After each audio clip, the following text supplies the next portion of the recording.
क्या आप जानते हैं कि शनिवार का व्रत और शनि देव की कथा सुनने मात्र से भी जीवन के अनेक कष्ट दूर होने की मान्यता है।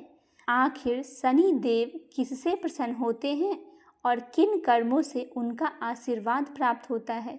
आज हम आपको शनिवार व्रत की पौराणिक कथा सुनाएंगे, जिसमें छिपा है न्याय, कर्म और शनि देव की असीम कृपा का संदेश। शनि देव को ग्रहों का राजा कहा जाता है। भगवान भोलेनाथ ने इन्हें न्याय की देवता की उपाधि दी है। शनि देव को बहुत जल्दी क्रोध आता है। इसी क्रोध की वजह से इनके पिता सूर्य से इनकी नाराजगी हमेशा बनी रहती है।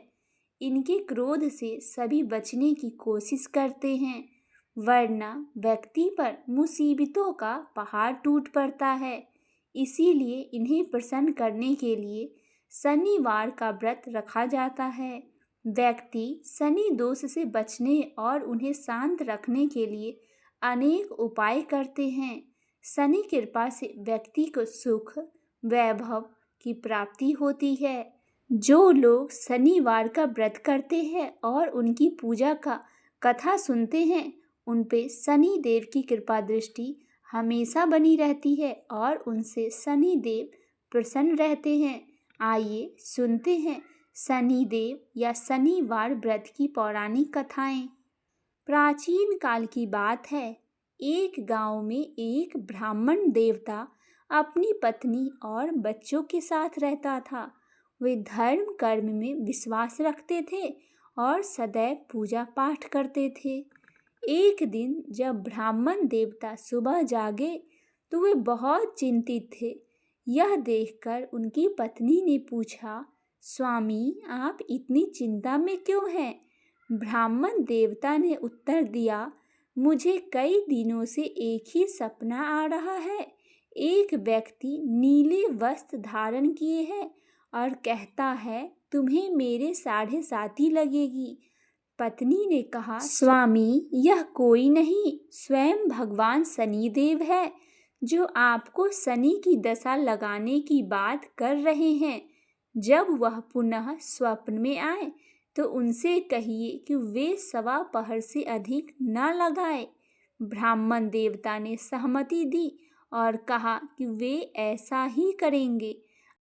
अगली रात फिर से शनि देव ब्राह्मण के स्वप्न में आए और बोले, तुम्हें मेरी 7.5 लगेगी। ब्राह्मण ने विनम्रता से प्रार्थना की, हे प्रभु, मुझ में इतनी सहन शक्ति नहीं है कि मैं वर्षों तक आपकी दशा झेल सकूं। कृपया कर 1.15 पहर तक ही लगा दीजिए और फिर लौट जाइए। शनि देव ने कहा, ठीक है, मैं सिर्फ 1.15 पहर तक ही रहूँगा। सुबह होते ही ब्राह्मण देवता ने पत्नी से कहा, मुझे शनि देव की कुदृष्टि लगी है 1.15 पहर के लिए। इस दौरान मैं वन में जाकर पूजा अर्चना करूँगा। पत्नी ने सहमति जताई और ब्राह्मण देवता जंगल चले गए। वहाँ उन्होंने पूजा पाठ किया। जब 1.15 पहर का समय पूरा होने ही वाला था तो वे घर लौटने लगे। लौटते समय उन्हें एक तरबूज का खेत देखा। उन्होंने सोचा, बच्चों के लिए 2 तरबूज ले चलूं। वे खेत के मालिक को ढूंढने लगे, लेकिन वह नहीं मिला तो 2 तरबूज तोड़कर उनका मूल्य वहीं रख दिया और घर की ओर चल पड़ा। जब वे नगर में पहुंचा तो 2 सैनिक ने उन्हें रोक लिया और पूछा, इस पोटली में क्या है? ब्राह्मण देवता ने उत्तर दिया, इसमें तरबूज है। लेकिन सैनिक को संदेह हुआ और उन्होंने पोटली खोलने को कहा। जैसे ही ब्राह्मण ने पोटली खोली, वे हैरान रह गए। तरबूज की जगह राजा के दोनों पुत्रों के कटे हुए सिर पोटली में था। सैनिक ने ब्राह्मण को बंदी बना लिया और राजा के सामने ले गए। राजा ने जब यह सुना तो क्रोधित होकर ब्राह्मण को फांसी की सजा सुना दी। ब्राह्मण ने राजा से प्रार्थना की, हे महाराज, मुझे अपनी अंतिम पूजा करने की अनुमति दी जाए। राजा ने अनुमति दे दी। ब्राह्मण ने पूजा शुरू की। जैसे ही सवा पहर का समय पूरा हुआ, शनि की कुदृष्टि समाप्त हो गई। कुछ ही क्षणों में राजा के दोनों पुत्र शिकार से घर लौट आए। यह देखकर राजा और सभी लोग आश्चर्यचकित रह गए। राजा ने ब्राह्मण को सजा से मुक्त कर दिया और पूछा, यह सब क्या था? ब्राह्मण देवता ने उत्तर दिया, मुझ पर शनि देव की सवा पहर की दशा लगी थी, जो अब समाप्त हो गई है। राजा ने पूछा, अगर शनि की दशा लगे तो क्या करनी चाहिए? ब्राह्मण देवता ने उत्तर दिया, काले कुत्ते को तेल लगाकर रोटी खिलाए। सामर्थ्यवान व्यक्ति काले घोड़े या काले हाथी का दान करे। शनिवार के दिन शनि देव की कथा और हनुमान चालीसा का पाठ करे। शनि देव को काले तिल, उड़द का तेल, लोहे का दान करे। जब ब्राह्मण घर पहुंचे तो पत्नी ने पूछा, स्वामी पोटली में क्या लाए हैं? ब्राह्मण ने कहा, बच्चों के लिए तरबूज लाया हूँ। पत्नी ने पोटली खोली, लेकिन यह क्या? तरबूज की जगह उसमें सोने, चांदी और हीरे जवाहरात भरे थे। ब्राह्मण देवता यह देखकर अत्यंत आश्चर्यचकित हो गए और प्रसन्न हो गए। ब्राह्मण ने शनि देव को प्रणाम किया और कहा, हे शनि देव, आपकी महिमा अपरंपार है। जब आपकी सवा पहर की दशा लगी तो तरबूज राजा के पुत्रों के सिर बन गए, और जब दशा समाप्त हुई तो वे ही तरबूज सोने चांदी के बन गए। हे शनिदेव, आप अपना कृपा करें और आपकी कुदृष्टि किसी पर न लगे, और जैसे आपने मुझ पर कृपा की वैसे ही सारे भक्तजनों पर आप करना। बोले शनिदेव महाराज की जय हो। आइए सुनते हैं शनि देव की दूसरी कथा। एक समय की बात है, भगवान सूर्य के पुत्र शनि बचपन में बहुत सुंदर थे और तेजस्वी भी थे। इनकी सुंदरता को देखते हुए गंधर्व ने अपनी पुत्री कंकाली के साथ शनि देव का विवाह करवा दिया। लेकिन अत्यंत सुंदर होने के कारण इंद्र की सभा के अप्सरा अक्सर इन्हें देखने जाया करती थी। इन अप्सरा को देखकर कई बार शनि देव उन पर मोहित हो जाते थे। यह बात गंधर्व पुत्री कंकाली को अच्छी नहीं लगती थी। तब गंधर्व पुत्री कंकाली ने अपने पति शनि देव को यह श्राप दे दिया कि आपकी दृष्टि हमेशा नीचे की तरफ रहेगी। अगर आप सीधी दृष्टि से किसी की तरफ देखते हैं तो उस पर 7.5 का प्रभाव पड़ जाएगा। तब शनि देव भगवान शिव की घोर तपस्या की। तपस्या के पश्चात भगवान शिव प्रसन्न हुए और बोले, हे सूर्यपुत्र शनिदेव, वर मांगो। तब शनि देव बोले, यह सदा शिव शंभु हम पर कृपा करके हमें सृष्टि पर सीधे देखने के लिए वर दीजिए। भगवान शिव बोले, जो व्यक्ति शनिवार के दिन पीपल के नीचे तेल चढ़ाएगा उस पर तुम्हारे पड़ने वाली दृष्टि शुभ दृष्टि में बदल जाएगी। इसीलिए शनिवार के दिन पीपल के नीचे शनि देव की पूजा की जाती है। बोली शनिदेव महाराज की जय हो। आइए भक्तजनों, शनि देव की एक और अन्य कथा सुनते हैं। एक समय सभी नवग्रहों सूर्य, चंद्र, मंगल, बुध, बृहस्पति, शुक्र, शनि, राहु और केतु में विवाद छिड़ गया कि इनमें सबसे बड़ा कौन है। सभी आपस में लड़ने लगे और कोई निर्णय न होने पर देवराज इंद्र के पास निर्णय कराने पहुँचे। इंद्र इससे घबरा गए और इस निर्णय को देने में अपनी असमर्थता जताई, परंतु उन्होंने कहा कि इस समय पृथ्वी पर राजा विक्रमादित्य है, जो कि अति न्यायप्रिय है। वे ही इसका निर्णय कर सकते हैं। सभी ग्रह एक साथ राजा विक्रमादित्य के पास पहुँचे और अपना विवाद बताया। साथ ही निर्णय के लिए कहा। राजा इस समस्या से अति चिंतित हो उठे थे, क्योंकि वे जानते थे कि जिस किसी को भी छोटा बताया गया वह कुपित हो उठेगा। तब राजा को एक उपाय सूझा। उन्होंने स्वर्ण, रजत, कांस्य, पीतल, सीसा, रांगा, जस्ता, अभ्रक और लोहे से 9 सिंहासन बनवाए और उन्हें इसी कर्म से रख दिए। फिर उन सब से निवेदन किया कि आप सभी अपने अपने सिंहासन पर स्थान ग्रहण करें। जो अंतिम सिंहासन पर बैठेगा वही सबसे छोटा होगा।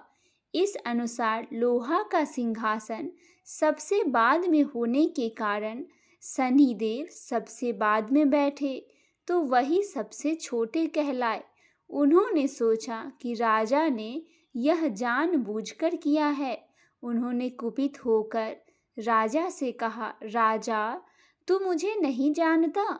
सूर्य 1 राशि में 1 महीना, चंद्रमा 2.25 महीना 2 दिन रहता है और मंगल 1.5 महीना, बृहस्पति 13 महीना रहता है और बुध और शुक्र 1-1 महीना विचरण करते हैं। परंतु मैं 2.5 से 7.5 साल तक एक ही राशि में रहता हूँ। बड़े बड़े का मैंने विनाश किया है। श्री राम की 7.5 आने पर उन्हें वनवास हो गया। रावण की आने पर उसकी लंका को बंदरों की सेना से परास्त होना पड़ा। अब तुम सावधान रहना। ऐसा कहकर कुपित होते हुए शनिदेव वहां से चले गए। अन्य देवता खुशी खुशी चले गए। कुछ समय बाद राजा की 7.5 आई। तब शनिदेव घोड़े को सौदागर बनकर वहां आए। उनके साथ कई बढ़िया बढ़िया घोड़े भी आए थे। राजा ने यह समाचार सुन अपने अश्वपाल को अच्छे घोड़े खरीदने की आज्ञा दी। उसने कई अच्छे घोड़े खरीदे और एक सर्वोत्तम घोड़े को राजा की सवारी हेतु दिया। राजा ज्यों ही उस पर बैठा, वह घोड़ा सरपट वन की ओर भागा। भीषण वन में पहुंचकर वह अंतर्ध्यान हो गया और राजा भूखा प्यासा भटकता रहा। तब एक ग्वाले ने उसे पानी पिलाया। राजा ने प्रसन्न होकर उसे अपनी अंगूठी दे दी। वह अंगूठी देकर राजा नगर को चल दिए और वहां अपना नाम उज्जैन निवासी बिका बताया। वहां एक सेठ की दुकान में उसने जल इत्यादि पिए और कुछ विश्राम किया। भाग्यवश उस दिन सेठ की बड़ी बिक्री हुई। सेठ उसे खाना इत्यादि कराने के लिए खुशी होकर अपने साथ घर लेकर गया। वहां राजा ने एक खूंटी पर देखा कि एक हार टंगा है, जिसे खूंटी निगल रही है और थोड़ी देर में पूरा हार गायब हो गया। तब सेठ ने आने पर देखा कि हार गायब हो गया है। उसने समझा कि बीका ने ही चुराया है। उसने बीका को कोतवाल के पास पकड़वा दिया। फिर वहां के राजा ने भी उसे चोर समझकर हाथ पैर कटवा दिए। वह चौरंगिया बन गया और नगर के बाहर फेंकवा दिया गया। वहां से एक तेली निकल रहा था, जिसे दया आई और उसने बीका को अपनी गाड़ी में बिठा लिया। बीका अपनी आवाज देकर बैलों को हाँकता रहा। उस समय तक राजा की शनि दशा समाप्त हो गई थी। वर्षा काल आने पर वह मल्हार गाने लगा।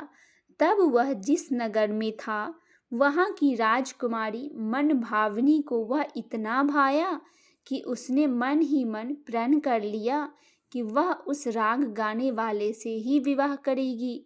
उसने दासी को ढूंढने भेजा। दासी ने बताया कि वह चौरंगिया है, परंतु राजकुमारी ना मानी। अगले ही दिन से उठते ही वह अनशन पर बैठ गई कि विवाह करेगी तो उसी से करेगी। उसे बहुत समझाने पर भी वह ना मानी, तो राजा ने उस तेली को बुलवा भेजा और विवाह की तैयारी करने को कहा। फिर उसका विवाह राजकुमारी से हो गया। तब एक दिन सोते हुए स्वप्न में शनिदेव ने राजा से कहा, राजन, देखा तुमने मुझे छोटा बताकर कितना दुख झेला है। तब राजा ने उनसे क्षमा मांगी और प्रार्थना की, हे शनिदेव, जैसा दुख मुझे दिया है किसी को ना देना। शनिदेव मान गए और कहा, जो मेरी कथा और व्रत कहेगा उसे मेरी दशा में कोई दुख ना होगा। जो नित्य मेरा ध्यान करेगा और चींटियों को आटा डालेगा उसके सारे मनोरथ पूर्ण होंगे। साथ ही राजा को हाथ पैर भी वापस दे दिए। प्रातः आंख खुलने पर राजकुमारी ने देखा, वह आश्चर्यचकित रह गई। वीका ने उसे बताया कि वह उज्जैन का राजा विक्रमादित्य है। सभी अत्यंत प्रसन्न हुए और सेठ ने जब सुना तो वह पैरों पर गिरकर क्षमा मांगने लगा। राजा ने कहा कि वह तो शनि देव का कोप था, इसमें किसी का कोई दोष नहीं। सेठ ने भी निवेदन किया कि मुझे शांति तभी मिलेगी जब आप मेरे घर चलकर भोजन करोगे। सेठ ने अपने घर नाना प्रकार के व्यंजनों से राजा का सत्कार किया। साथ ही सबने देखा कि जो खूंटी हार निगल गई थी वही अब उसे उगल रही थी। सेठ ने अनेक मोहरे देकर राजा का धन्यवाद किया और अपनी कन्या श्री कवरी से पानी ग्रहण का निवेदन किया। राजा ने सहर्ष स्वीकार कर लिया। कुछ समय पश्चात राजा अपनी दोनों रानी मनभावनी और श्री कंवरी को सभी उपहार सहित लेकर उज्जैन नगरी को चले गए। वहां पूरनवासियों ने सीमा पर ही उनका स्वागत किया। सारे नगर में दीपमाला हुई और सबने खुशी मनाई। राजा ने घोषणा की कि मैंने शनि देव को सबसे छोटा बताया था, जबकि असल में वही सर्वोपरि है। तब से सारे राज्य में शनि देव की पूजा और कथा नियमित होने लगी। सारी प्रजा ने बहुत समय खुशी और आनंद के साथ बिताया। जो कोई शनि देव की इस कथा को सुनता या पढ़ता है उसके सारे दुख दूर हो जाते हैं। व्रत के दिन इस कथा को अवश्य ही पढ़ना चाहिए। बोलिए शनि देव महाराज की जय हो।